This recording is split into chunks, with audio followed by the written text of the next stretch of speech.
مر جاؤ گے، 2-4 کندھے ملیں گے فارمیلٹی پوری کرنے کے لیے، 6 فٹ زمین کے اندر گئے، نام ہی مٹ گیا تمہارا۔ خدا کی قسم میں یہ چاہتا ہوں کہ تمہارے مرنے کے بعد لوگ مجبور ہو جائیں تمہیں زندہ رکھنے کے لیے، ایسی زندگی جیو۔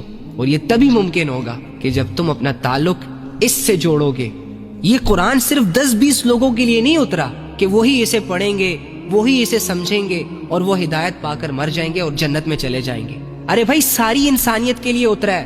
کیوں نبی صلی اللہ علیہ وآلہ وسلم کی اس بات کو آپ لوگوں نے اگنور کیا کہ میری امت میں 2 چیزیں چھوڑ کر جا رہا ہوں، جب تک اسے مضبوطی کے ساتھ پکڑے رکھو گے کبھی گمراہ نہیں ہوگے، ایک قرآن اور دوسرا میری سنت، میری حدیثیں۔ تمہیں نہیں سمجھ آ رہی نا کہ میں کیوں گناہوں میں جا رہا ہوں، میں کیوں بے حیائی کے دلدل میں منہ مار رہا ہوں؟ تو اس کا ریزن یہی ہے کہ تمہارا تعلق قرآن اور سنت سے کٹ چکا ہے، اسی لیے تم گمراہ ہو رہے ہو۔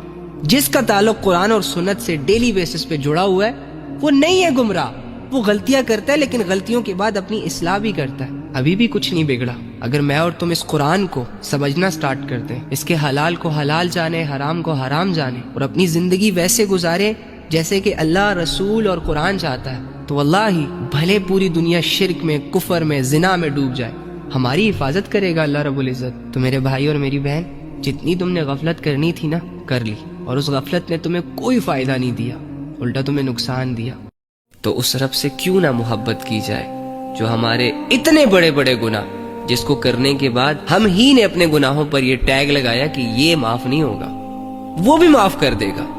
اللہ کے بندو، تمہارا رب تم سے نبھانے کے لیے اور کیا کرے؟ تمہیں یہ یقین دلانے کے لیے کہ وہ تم سے محبت کرتا ہے، اور کیا کرے؟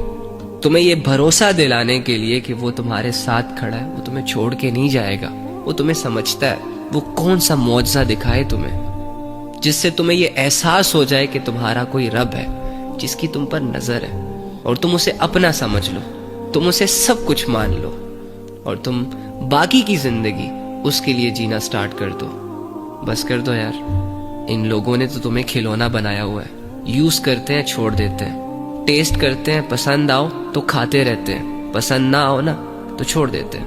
ان لوگوں کی باتوں کا یقین کر لیتے ہو، اور یقین کرنے کے بعد اپنی عزت، اپنی حیا، اپنا ایمان تک ان کے ہاتھ میں لا کر رکھ دیتے ہو۔ اور وہ رب جو تمہاری ہر ضرورت پوری کر رہا ہے، جو تمہارے ہر گناہ کو معاف کرتا ہے، جو تمہاری ہر خطا پہ پردے ڈالتا ہے، جو تم سے محبت کرتا ہے باوجود اس کے کہ تم خطا کار، گناہگار، اس کے نافرمان، اس سے بھاگنے والے، لیکن پھر بھی تم سے محبت کرتا ہے۔ اس رب کی باتوں پر یقین نہیں کر رہے تم، اس رب سے تمہارا دل نہیں جڑ رہا۔